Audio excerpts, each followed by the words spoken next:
7 things that high vibrational intuitives don't do. Number 1, we don't behave needy and insecure. We know who we are as intuitives.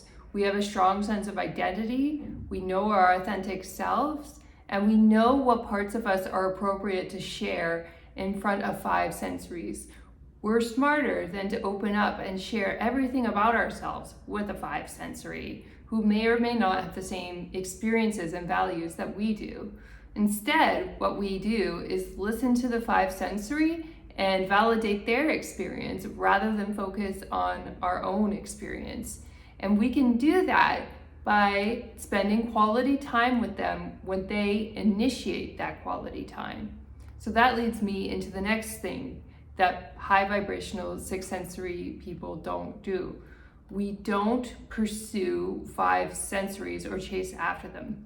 Why? It doesn't really make sense to try to chase after them in order to validate our own belief system, validate who we are as people and how valuable we are in relationships. It doesn't make sense for us to initiate anything with a 5 sensory. We have our own unique life experiences and our own values to share. However, it doesn't work when we push our values on others. They only can be shared when people are genuinely interested in learning from us. And they show that genuine interest when they initiate. That means if you see them for the first time, let them initiate the hug. If they want to invite you somewhere, let them ask. Don't jump in and take over the planning.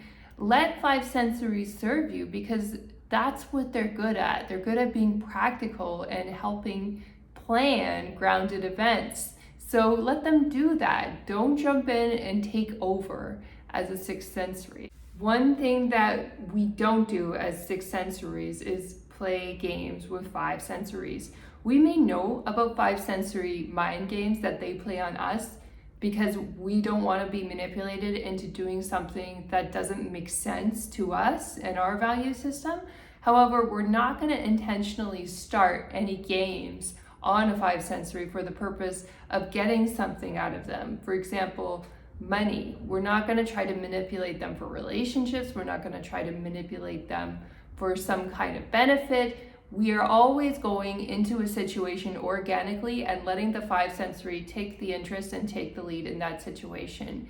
If we get involved in using any of the strategies that I talk about on this channel in a manipulative way to get something out of a 5 sensory you want, maybe you want citizenship, maybe you want money, whenever you try to manipulate a situation like that, it's always going to end badly.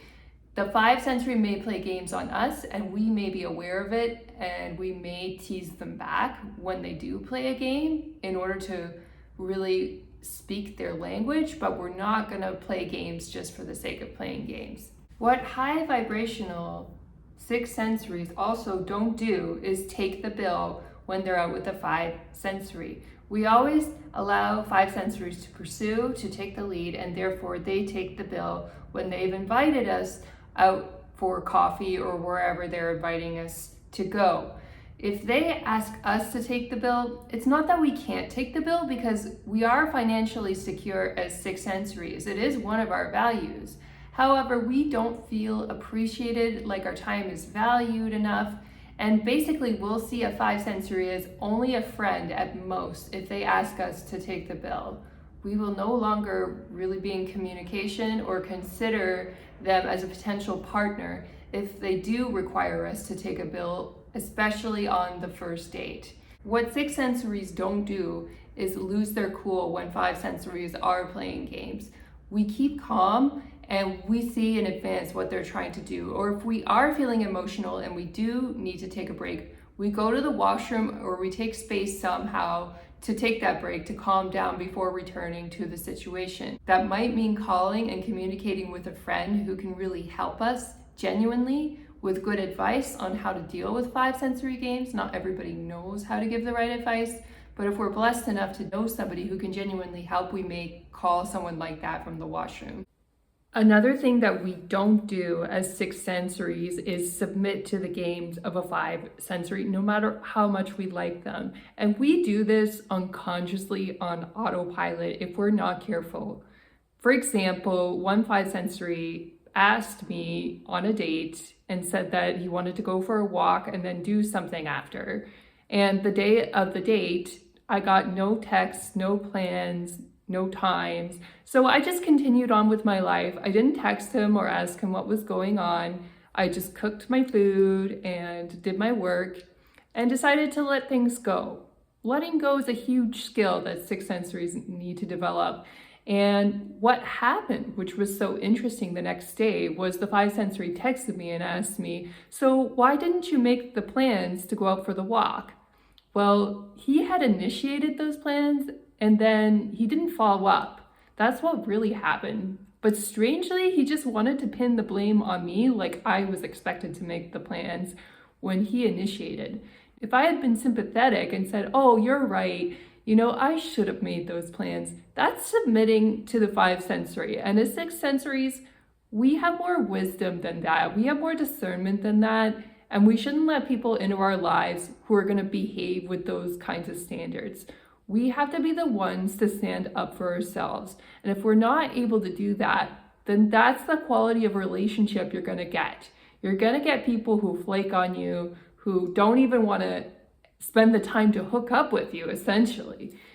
And the only way you stop these kinds of things from happening is by setting boundaries as a sixth sensory, by prioritizing yourself, by keeping yourself busy with things that are meaningful to you, and not take it too personally when people behave badly. Unfortunately, bad behavior sometimes gets five sensories what they want in terms of hooking up or low commitment relationships, and that's why the bad behavior is out there. It has nothing to do with who you are as a sixth sensory. So you don't want to take bad behavior personally. And that's another thing that six sensories don't do, is take the bad behavior of five sensories personally. Instead, we up level from it. We realize it's out there. We're aware. We don't waste time and energy on it. We move on quickly and we do things that are fulfilling to us, that are worth our time and investment, that are worth our commitment. And if people don't want to behave well, that's not really our problem. We just have to leave them alone and give them space until they figure out what they're going to do in order to behave better. And this applies to friendships as well. If friends are ditching on you, they should be held to a higher standard, I think, over romantic relationships. And if they're not behaving well, then leave them alone. Maybe it's an end ship for you, and that's okay. Or maybe you need to wait for them to come around. Maybe they're having a rough time. Just give them their space to have their rough time, and hopefully they will come around and treat you better and talk to you about their past behavior.